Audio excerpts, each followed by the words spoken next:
es terrible. Y me refiero al cáncer, pero más terrible que el cáncer, maestro, parece que es el negocio que hay detrás del cáncer. Absolutamente. Y aunque usted no lo crean, amigos míos, la verdad es que parece que existe una solución. A ver, parto diciendo que no hay medicinas milagrosas.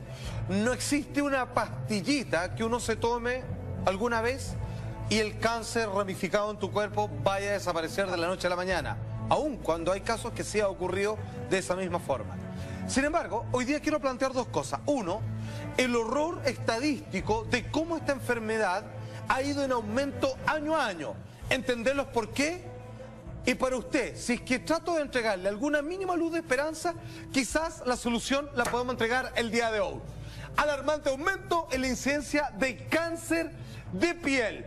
Y también prevén aumento de casos de cáncer de colon. En general ha crecido, digamos. Ha crecido impresionantemente. A ver, oye, también el cuello de útero también. El cáncer de colon es el más difícil de detectar. No, te diría que al revés. Mi papá tuvo y es el primero que avisa. De hecho, es de los que tienen más posibilidades de recuperarse. A diferencia, por ejemplo, del cáncer de estómago, que es casi fatal. No, y el cáncer de piel, a mí me ha impresionado el tema de la edad.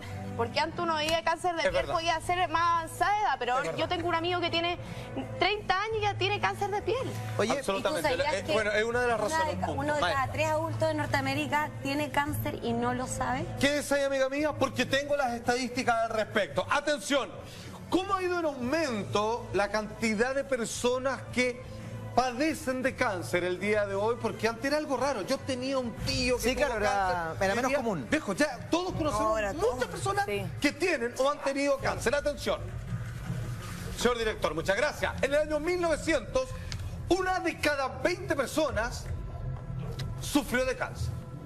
En la década de los 40, una de cada 16 personas tuvo esta terrible enfermedad.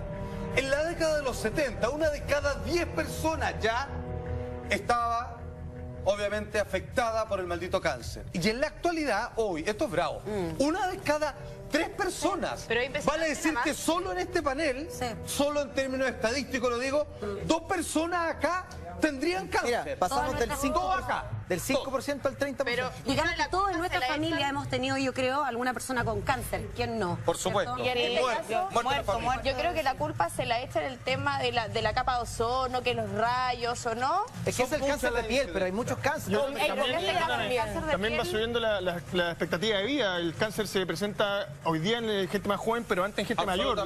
Cuando crece la expectativa de vida, crece el cáncer. Exacto, porque es multifactorial las razones de por qué nos dan cáncer. Obviando, obviamente, que sea una herencia genética, porque ahí, obviamente, no hay nada que hacer. Oiga, uno maestro, tiene una tendencia, maestro. Se ha dicho, yo he escuchado muchas veces de que la cura del cáncer existe. Sí. Y que nos tienen ahí engrupidos y que la empresa farmacéutica y la industria que mueve millones de dólares no jamás va a liberar esa cura por lo menos pronto. ¿Qué hay de cierto de eso? Bueno, vamos a llegar a ese tema porque, como usted bien dice, es mucho mejor tener un enfermo crónico, porque vamos a ver la cifra de cuánto se gasta una persona que ya padece esta enfermedad, a la diferencia de que se inventaran algo, quizás como un método solo de control. Entendiendo de que una vez que te da va a ser difícil sacárselo de encima, pero podría quizás no haberte dado nunca en la vida, siguiendo un resumen de pasos que los vamos a entregar. No tiene nada que ver el tema de la... Yo estuve leyendo sobre este tema. No tiene nada que ver el tema de la alimentación. Muchos decían unos artículos, pero habían unos artículos que leí que decía claramente que, por ejemplo, hay gente que ha dejado la carne, las proteínas, han sido solamente vegetarianos, iguales a cáncer. Hay muchos puntos, es que todos tenemos el cáncer. Qué buen punto lo que acaba de decir. Bueno, tiene que ver con vegetarianismo, pero sí tiene que ver con algo muy parecido. Entonces, los alimentos, la contaminación y, por supuesto, que cada vez se está avejentando la humanidad, es que finalmente hay más índice de cáncer. Ahora, hablemos del negocio. Si es que existiera alguna cura, ¿la entregarían? No, por la siguiente razón. Atención. The best drugs in the pharma world are the ones that people have to continue taking forever and ever and ever and ever. That's what the big money is. Keep them alive for a couple years at least on all the drugs. That's the incentive for making money. Think it through a little bit. It's sad, but it's reality. If you found the cure for cancer, boom, now what? Now you're not doing nothing. You're out of business too. A ver, ¿qué es lo que pasa? Esta enfermedad maldita mantiene una industria tremendamente millonaria. Ya vamos a ir a las cifras, pero la verdad es que muchas personas, perdón que lo diga así, pero a ver cómo nos caracteriza en este programa. Hay muchas personas que no se mueren de las enfermedades que tienen, se mueren a partir del bolsillo, que no pueden seguir pagando los tratamientos si es que no antes se van depresivamente a la bancarrota. Eso es algo muy tremendo. De hecho, yo tengo una amiga muy cercana que tiene ahora cáncer y el otro día puso en Facebook, me acabo de tomar una pastilla de 5 millones de pesos. Una pastilla de 5 millones de pesos. Acá en Chile no hay bolsillo que aguante. No hay negocio en la farmacia.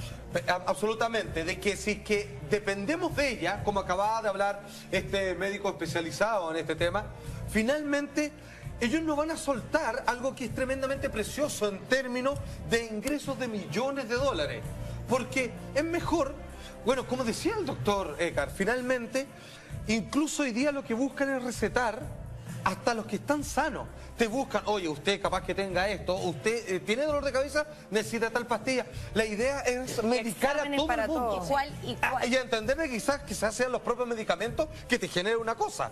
Porque la medicina alópata a veces funciona así. ¿Y cuál sería el medicamento o la solución a este tipo de enfermedades? Según muchos expertos, la oxigenación. Un ejemplo de ello, las cámaras hiperbáricas. Oye, pero buen punto. Y vamos a ver eso. Es que no quiero dejar pasar lo que dijiste recién, porque tú dices que incluso te medican si no tienes nada. Pero los que te medican son los médicos. Pero es verdad. Claro. Y uno subentiende, por eso quiero decir esto, uno subentiende que la empresa farmacéutica es indistinta a la rama de la medicina. Ya hasta los gobiernos también, amigo mío. Hay que entender que ¿están coludidos? Grandes medicamentos finalmente los compra el gobierno. Hay que entender que no todo. Hay que entender de que no necesariamente existen todo un negocio maldito, pero claramente el sustrato que permite. Simplemente decir, un típico paciente de cáncer, ya lo decía la beca, gasta 33 millones de pesos aproximadamente. Y hay en el tratamiento de su enfermedad completa. Claro, gasta entre 2 y 5 millones al mes. No hay bolsillo que aguante, me van a disculpar. Atención, ahora, aquí viene la pregunta del millón. Aquellos que están, obviamente, llamados a convocar a encontrar alguna solución para el cáncer. Finalmente, el gobierno que debiera promover esto, ¿para quién trabaja? ¿Para la farmacéutica o para nosotros? Atención. Former manager of mine in the Office of Drug Safety told me that industry was our client.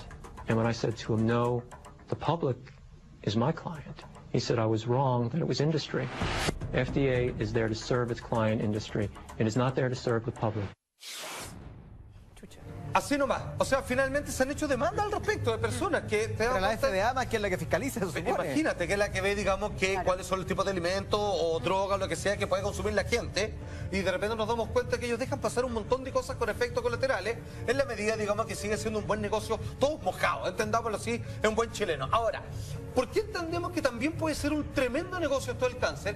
Porque se han demostrado de manera muy efectiva que ciertos tratamientos complementarios, naturistas incluso, que algunas veces podría simplemente tener con cambiar de dieta, o más bien dicho, si tú cambias tu dieta hoy, que no tienes nada, probablemente es muy difícil o prácticamente imposible que te dé cáncer. Pues bien, las grandes empresas han logrado frenar estos tratamientos alternativos, poniéndole, digamos, todo tipo de cuestionamientos, refrenos y con la famosa palabra, lo que pasa es que no está demostrado científicamente, con la palabra científicamente han dejado pasar una cantidad de cosas horrorosas, así que cuidado con esa palabra. Oye, digamos que se disfrazan un montón de torpezas también. Además, las quimioterapias hacen que la persona esté más débil. Por ejemplo, mi tía que se hizo quimioterapia tenía un cáncer al colon, se había recuperado supuestamente y ahora se siguió haciendo las quimios y le volvió de nuevo algo acá en los riñones, solamente con las quimios. Claro, lo que pasa es que los tratamientos que existen es como que, oye, es como, claro, es como casi decir, para que usted lo entienda, oye, me duele la cabeza, ya, te la vamos a cortar, para que, o sea, mata lo bueno y lo malo. Tremendamente es matar un mosca a cañonazo. Los medicamentos es ayudarte a inhibir los dolores, etcétera. Pero la cura, que se supone que existe y que no se ha podido dar a conocer, también podría ser el oxígeno, como te mencionaba. Por supuesto, vamos a ir a ese punto porque hay varias alternativas. Ahora, lo que yo le hablaba respecto a lo natural, fíjense que pese a que los médicos se cuadraron y dijeron, no, ¿cómo va a hacer esto? Un niño que al solo le daban unas pocas horas de vida, finalmente lo curaron de un cáncer terminal donde le daban 48 horas de vida. a través de un tratamiento con cannabis. Aceite de cannabis, que es cierto, ha sido una tremenda problemática social en nuestro país en términos de si suministrarla o no. Finalmente curó el cáncer de este niño que los doctores simplemente le habían dado un par de días de vida. La verdad es que finalmente lograron suministrarle este tratamiento y la verdad es que hoy día está completamente sano. Es un caso, no siempre tiene que ser así, pero vale la pena considerar ese caso. Probarlo. No, que decían de repente que la gente que tiende a fumar marihuana tiene menos posibilidades de generar cáncer que otros. Hay muchos estudios que dicen por un lado, otros dicen que no, lo que decís tú un poco, que está un poco manejada la parte como periodística, contenido para que por un lado digan que funcione y otro lado digan que no. Absolutamente. Ahora, ¿qué me dicen de los cubanos? Donde existe una pastilla que es para el cáncer al pulmón en particular. Tienen varias opciones ellos. Y por ejemplo, el alacrán. Está basado en el veneno del alacrán, donde ellos no curan el cáncer, pero lo encapsulan. En estricto rigor, esto significa que no permitan que siga creciendo, detienen el proceso. Cuba suministra la primera vacuna contra el cáncer de pulmón y aquí viene lo bueno, como lo que lo caracteriza, completamente gratuita. Y como le digo, no elimina el tumor, pero sí detiene su crecimiento. Ahora, quiero tomar lo que aquí se ha hablado. Fíjense que yo soy amigo de un médico que ha curado mucha gente de cáncer. Y el médico en el que se basó, que es un médico alemán... ¿Qué tipo de cáncer? Llegó varios, fíjate, no te sabría una lista, pero varios de los más típicos en general, cuando obviamente no están en fase 4, ni mucho menos. Pero fíjate que el doctor de quien lo sacó, que el doctor Haber alemán, que su hijo tuvo cáncer y él estudió el cáncer, terminó entendiendo su proceso, estuvo encarcelado precisamente solo por darle idea de seguir un tratamiento como inyectar vitamina C. ¿Por qué? Porque antiguamente ya un doctor que había ganado el premio Nobel, ¿cierto?, de medicina en el año 1931, dice él, parece que descubrí cuál es el origen del cáncer, o más bien dicho, por qué el cáncer se produce y por qué es tan difícil detectar y detenerlo. Y tiene que ver simplemente con el pH del cuerpo. Vale decir, mientras acidificamos el cuerpo, que lo provoca, entre esas cosas la carne, nosotros vamos a tener un lugar óptimo para que el cáncer se alimente. Perfecto. Azúcar y todo lo demás. En cambio, si tenemos un cuerpo alcalino, vegetariano, pero... ¿Cuál es el problema vegetariano? Que métale masa, métale helado, mientras no coman carne, comen otros alimentos refinados que generan el mismo nivel de acidez. A diferencia si que alguien fuera una especie de naturista, manteniéndose lo más sano y sin alimentos procesados posible. Ese es el doctor Warburg, que como les decía, señor director, tenía este premio Nobel de Medicina en el año 1931 y que tiene que ver con el pH. Todas las células normales necesitan, como usted decía, el oxígeno, pero las células cancerosas pueden vivir sin oxígeno. Ok, entonces, por lo tanto, decía él, las células cancerosas no pueden vivir en un estado altamente oxigenado, como el que se desarrolla cuando los niveles del pH de nuestro cuerpo son alcalinos y no ácidos. Dicho de otra manera, y como la nueva medicina está apuntando, todos quizás hemos tenido probablemente un cáncer y sin que nos demos cuenta el cuerpo logró botarlo, eliminarlo. Ahora, ¿dónde definitivamente no puede, según estos médicos, haber cáncer? Porque no puede, porque no tiene dónde crecer, no tiene dónde alimentarse, es un cuerpo alcalino. ¿Y cómo se puede lograr eso? No hay que hacer nada más extraordinario que alimentarse bien y sanamente. ¿Cómo se llama este doctor? Este doctor se llama Warburg. Oye, hay un documental en Netflix, no sé si lo viste, que tiene que ver, que habla de la vitamina C y de cómo se han curado millones de enfermedades, pero en altas dosis, digamos. Altas dosis, y ojo, y todo tiene que ser, para que ustedes lo entiendan, inyectable. ¿Por qué? Porque cuando uno la toma, lo bota todo por la orina, porque hay muy pocos absorbentes en el cuerpo de la vitamina C. Pero si tú te la inyectas en una alta cantidad, el cuerpo la deja pasar completa y se pueden curar muchas terribles enfermedades, entre ellas el cáncer. Pero a ustedes sí. ¿Puedo pasar? It feels so good to be back.